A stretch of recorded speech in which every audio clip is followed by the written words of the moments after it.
On today's World Insight, Saudi Arabia brokered weekend peace talks on the Russia-Ukraine conflict. What are the prospects of a ceasefire toward the truce? As China's Special Representative Li Hui takes a chance to listen to all sides of the conflict at the meeting. A step forward with China's 12-point political settlement?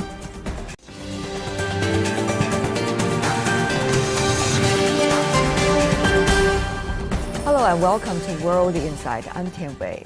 Saudi Arabia hosted over the weekend a meeting among nations seeking to end the Russian-Ukraine conflict. For its part, China sent Special Representative on Eurasian Affairs Li Hui to the meeting. China has been pushing for a 12-point peace plan toward a political settlement, although Russia's absence in the meeting means little hope for a breakthrough ceasefire. But it could lead to a peace summit this autumn, as some media reports suggest. So what stood out in the meeting? Any sign of a peace compromise in the future? Let's turn to today's panel for answers.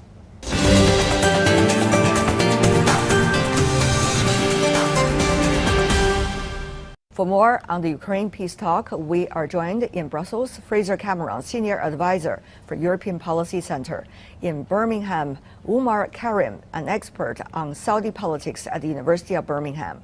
And in Shanghai, in China, Shending Li, Professor with the Institute of International Studies, Fudan University. Thank you so much, gentlemen, for joining us.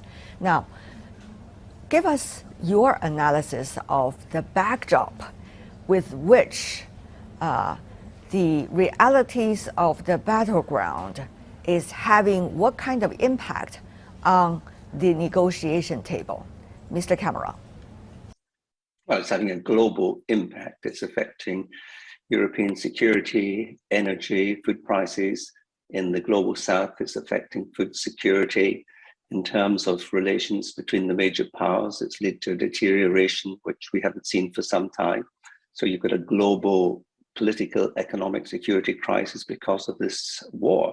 And hence any effort, whether it's led by Saudis or anyone else, to try and reach a platform for the end of hostilities is to be welcomed. Mr. Karim, how much do you see what's happening on the battleground? It's having an impact at the negotiation table.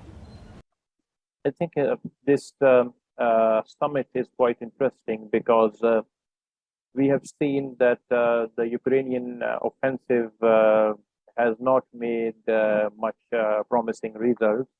So probably it seems that all sides, especially the factions or the stakeholders who are backing Ukraine, now they want to see what they can achieve from the negotiating table, specifically when they don't think that they, at least for now, can achieve what they want from the battleground. So I think this makes this summit in Jeddah very important, and also raises the profile of the Kingdom of Saudi Arabia as a non-aligned and as a neutral arbitrator. We're going into the details of some of these points you just mentioned. I'll also go to you, Professor Shen, your analysis of what's going on at the battleground, its impact at the negotiation table. So far, Russia's ground-based defense seems to be effective.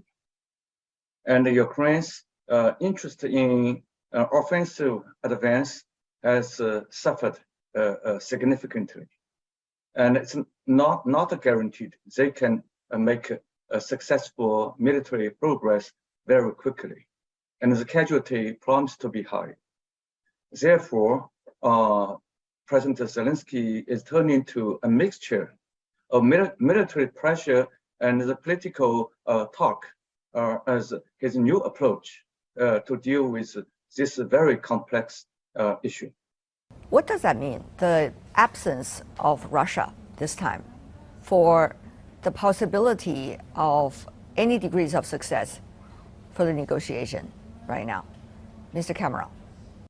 Well, I think it's regrettable. I mean, one doesn't know the exact reasons why Russia was not at Jeddah, but obviously for any conclusion of the conflict, Russia has to be at the table. Now, this is a process. No one expects immediate results. There was a conference in Copenhagen some months ago, Now, as the Jeddah conference will be followed up by a further discussions later in the year.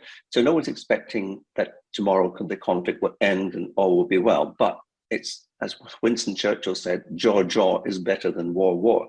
So at some point, and the sooner the better, you have to actually start talking. But the important thing is, from a European perspective, the final outcome has to be one that Ukraine accepts as good. What about from China's perspective in terms of Russia absent? My personal take is that it's designed that Russia would not be invited to this early attempt for international process of forging consensus. If Russia would come, most likely for the first rounds, there will be no consensus. Even without Russia, there may be still no consensus. Therefore, let's exclude Russia and to spend time and rounds of efforts to forge maximum consensus with China and other global South country to be included. So China's idea may be accepted to some extent, and some Zelensky's idea and some Saudi's idea. So let's discuss to create the maximum commonly accepted idea, and then present this to Russia, to pressurize Russia, to make Russia very difficult to count on the consensus of 50 countries. All right. According to some media reports, the Russian side is watching, of course, very closely. Now, Professor Karim, tell me more about your thoughts on what Russia's absence might mean for the proceeding of discussion at this point. I think that, as Professor Dingley said, Russia works with the Kingdom of Saudi Arabia, which is the host of this meeting, on quite a number of files. They work alongside in terms of the energy markets, in terms of setting up the prices of oil. And the Russian president has a very amicable relationship with the Saudi Crown Prince Mohammed bin Salman. So I think that there is a lot of, you can say, communication going on between the Saudis and the Russians. So you're saying, Professor Karim, that everybody has their own takeaways. Exactly. Yeah, everybody could be a winner, quote unquote, at least during this round of talk. Everybody could be a winner, or everybody can think that they are a winner, or at least they are not a loser. Frankly put. Also, this meeting is going to be very different from the earlier meeting at Copenhagen. Now, the big difference is the participation of the so-called Global South. Now, Professor Shen, China, Brazil, South Africa, all these BRICS countries, India as well, sending their representatives to the Jeddah talk. So what would the presence of these economies, together with Saudi Arabia as the host, likely to paint the picture and shape the picture differently from the earlier talks elsewhere? Well, in order to have a success of political settlement, which is based on bargaining a respective national interest through taking and giving. So someone need to stand out. And that has not to be those major stakeholders. US is a major organizer to support Ukraine, so US will be excluded. Russia is not interested in proposing some international conference because many countries are against it. And China has proposed, but China's idea of having ceasefire first and then discussing other matters is not agreed by Mr. Zelensky. He wants to have a quick kicking out of Russian force. That I understand. But he failed to understand that his country does not have the capability to kick a Russian force out realistically. Even given the US and the NATO's effort, they were still unable to achieve this. So therefore, he has to reflect whether he should not work with China's plan. But he has need to protect his face.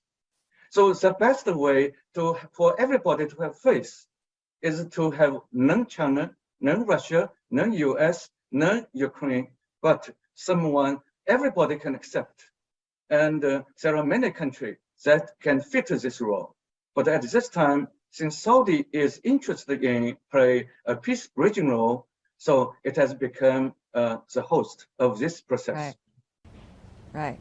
Now, Mr. Cameron, with the participation of a global South, what do you see might be this round different from the earlier ones? I think the main aspects are, firstly, they will put their case for the damage that it's doing to the global South, particularly in food security, particularly in Africa. I mean, the fact that Russia has now blocked export of Ukrainian grain again is a disaster for the global South. Secondly, I think it's important that there is a forum where the principles of the United Nations Charter are laid out. And this is, of course, one of the core elements of Ukraine, that in its 10-point plan, it emphasizes territorial integrity, sovereignty, etc. And this has to be on the table. One doesn't know how the conflict will end, how long the conflict will continue, but there have to be certain principles based on international law that the international community discusses and hopefully accepts, particularly for the major powers. And China is a member of the United Nations Security Council, and the BRICS are all large economies. But they have to understand that we want to live in a world where international law is respected, boundaries are respected, sovereignty is respected, because if not, then we've basically returned to the law of the jungle. And hence, it is important that we have forums where these fundamental principles of how the international system is organized is discussed and reiterated. I would say previous process in Copenhagen indicates we may not say Denmark is manipulated by US, but Denmark is part of US organized coalition in participating in the conflict by providing munitions and weapons intelligence to Ukraine. So it is a stakeholder. So when all these major stakeholders, they have different ideas, they conflict with each other. And if someone or someone's lieutenant would be hosting an event, so other party may likely to refuse to participate. Therefore, some neutral actor, some non-major stakeholders, such as Liard, will be great. So it is not a major country in the world, but it provides the ground for all stakeholders to come and to make a bargaining process. So that's why we have seen China join this, and China did not accept the invitation from Denmark. Can you provide us with more light about what's likely to be the outcome from where you are and the information you gathered, and if there were any proposed ways to go forward for future rounds, what should that be and what should be included? I think this meeting was frankly a sort of exchange of notes, and every stakeholder getting to know comprehensively the position of the other side. I don't mean about the bigger powers, but the middle powers which are participating in this meet. This meeting is basically meant to project and to push up the leverage and the political capital of these middle powers like South Africa, Saudi Arabia, Turkey, Indonesia. And these middle powers then now will talk to both sides. I understand that President Zelensky has put forward his position very comprehensively and categorically. And it is a win for President Zelensky that China has joined this meeting. And it is a win for the Saudis as well, that their stature as a new meeting ground for conflict resolution is being affirmed.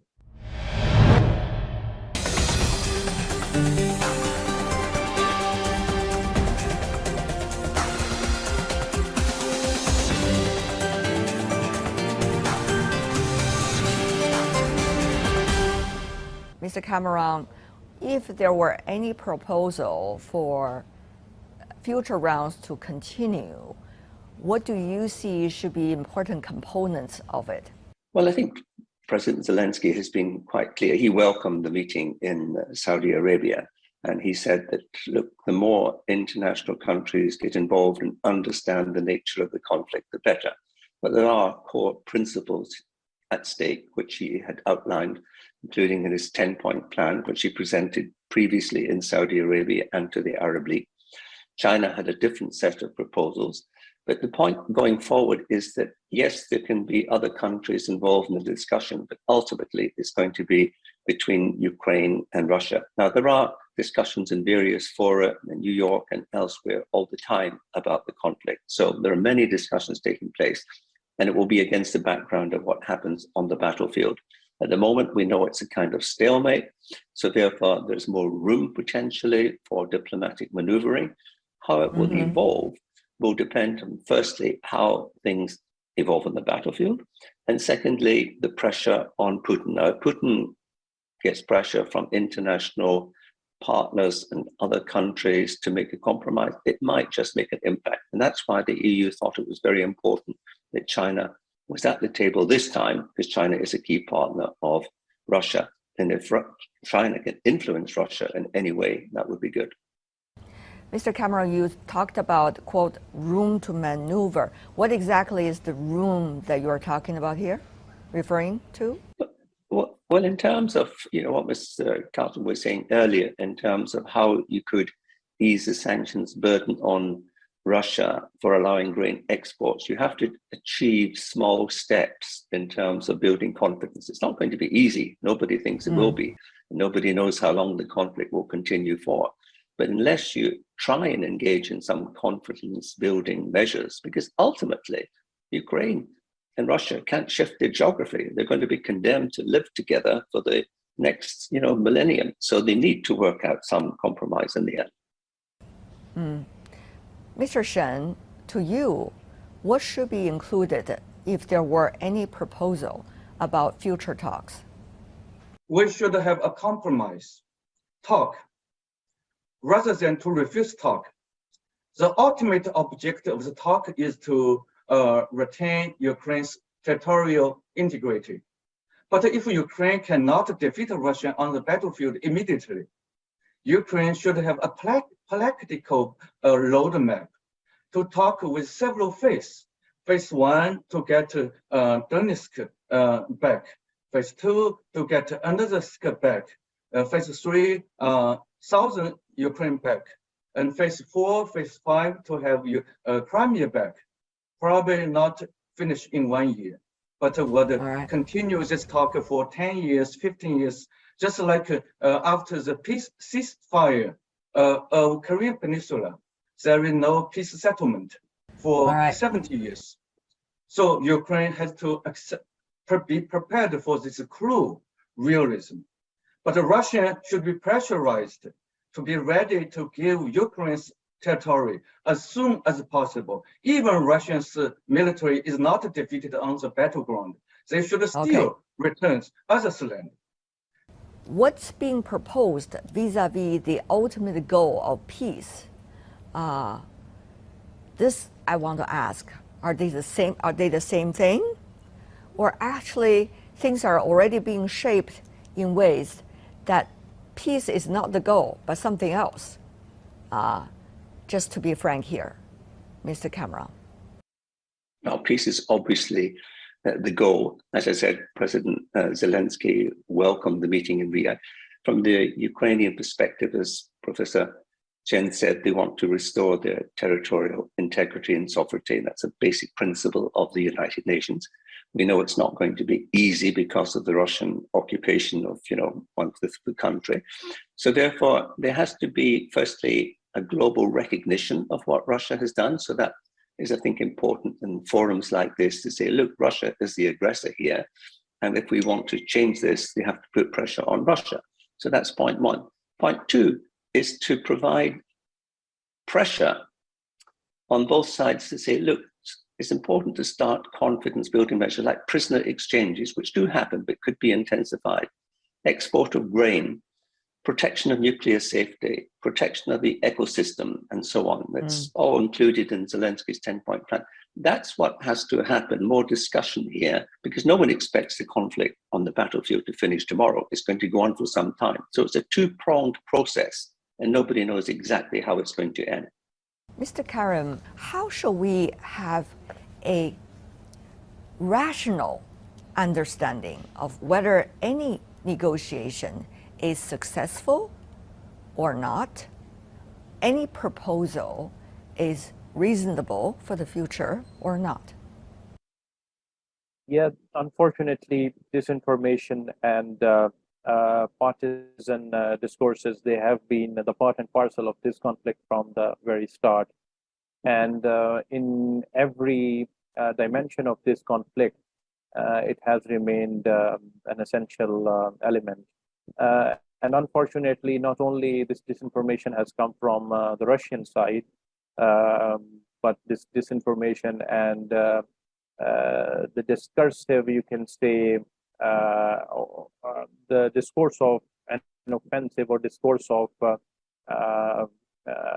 victory or success has been created to such an extent in favor of Ukraine that when on-ground things are not going at the same level, then some people, especially in the West, in Western capitals, they think that this is completely false, or this is just propaganda coming from the other side.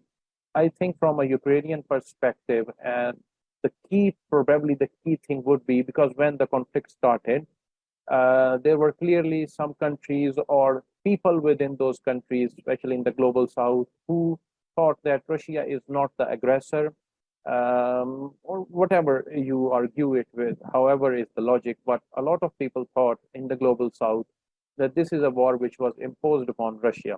And I think that this meeting or these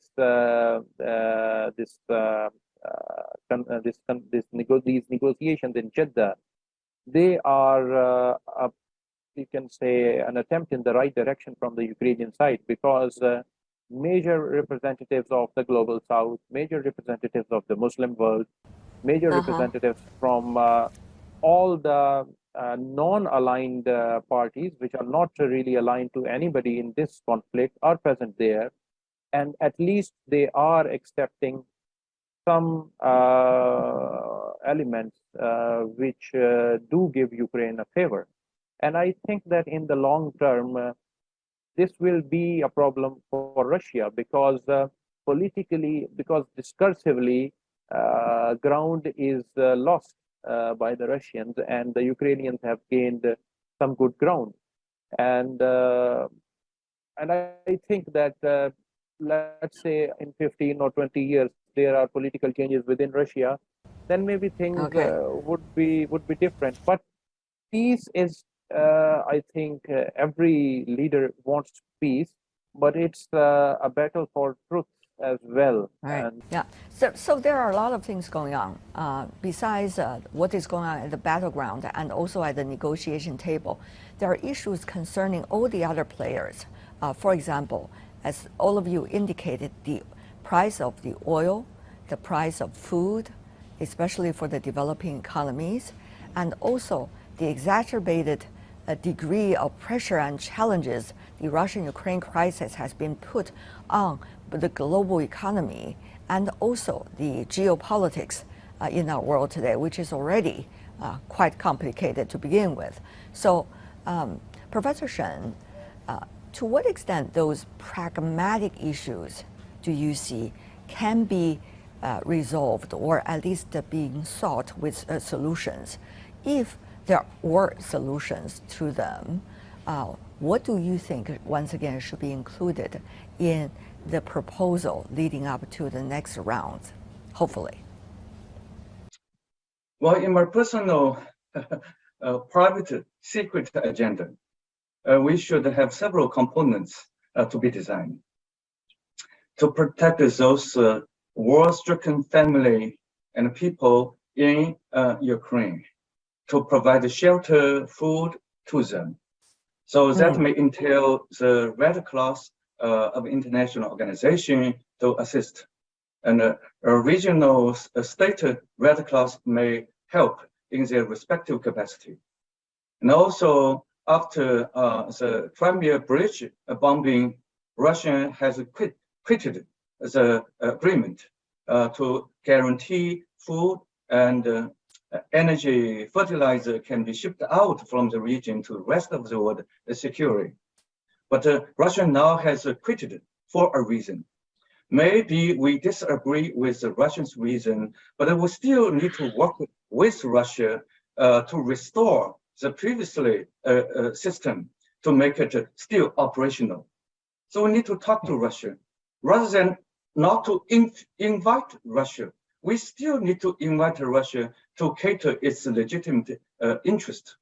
So these are the things to help Ukraine, Russia, and China after the huge flooding in China. China's autumn food harvest may be in challenge. So we need this food from Russia, from Ukraine to come out. So let's keep talking in principle and find a way to save face and substance of both Kiev and Moscow. All right. Mr. Cameron, finally, also to you. Well, I think that should be an easy win-win situation. And whose interest is it to block export of grain from Russia or Ukraine? Nobody's real interest, because it's damaging both their economies and that of the global south and China and other countries. So I think that's an obvious way to start to reopen the grain trade, to start talking about, how you do build confidence in the Black Sea and around that area. And here's where countries like Turkey can play an important role, as well as China. So I think it has to be small steps, but small steps eventually will lead to bigger progress, hopefully. Fraser Cameron, Umar Karim, and Shanding Li. Gentlemen, thank you so much. And that's all the time we have for today. If you'd like to know more, you can always find us on YouTube, Facebook, and Twitter. I'm Tian Wei on behalf of my team. Thanks for being with us. Bye for now.